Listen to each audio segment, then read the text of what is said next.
What is a bechamel sauce to you? Milk gravy. Some people call it a white sauce. So it's just a blonde roux that's used to thicken milk.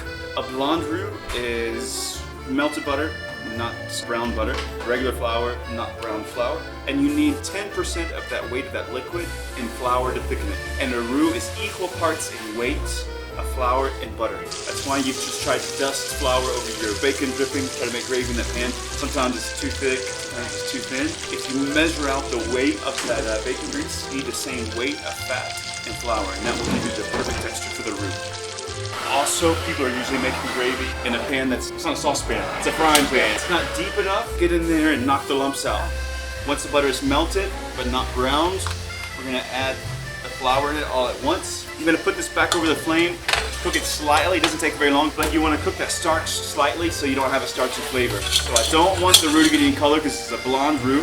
The milk, I preheat it. That way you're not waiting on it. What people do wrong is they add all the milk at once and they're chasing the lumps. We wanna add the milk in 3 stages. I want a mashed potato texture because in that thick pasty texture, I can get in there and knock the lumps out. Also beware, the spot closest to your handle is where you have lumps of roux hiding. Okay, we have mashed potatoes. I can add the next third. I start off slowly, so I don't slosh it out. And then I turn on the turbo. Try to get it as smooth as possible. There's our mashed potatoes again. I'll put my last one in. Again, I start slowly.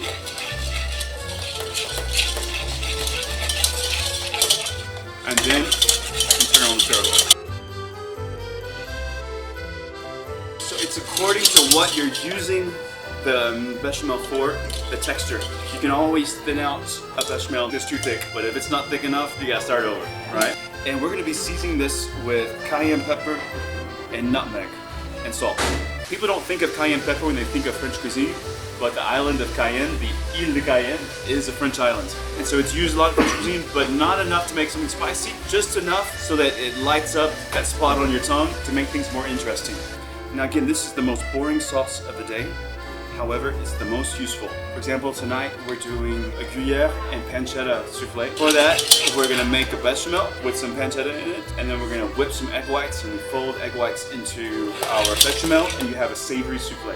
And you can flavor that bechamel up however you want. Puree of spinach, puree of carrots, cheese, you name it, whatever. Flavor it up, fold in some egg whites, and you have soufflé. Lasagna. Or a gratin of anything. We're used to potatoes au gratin. It's the same principle. This is the goal.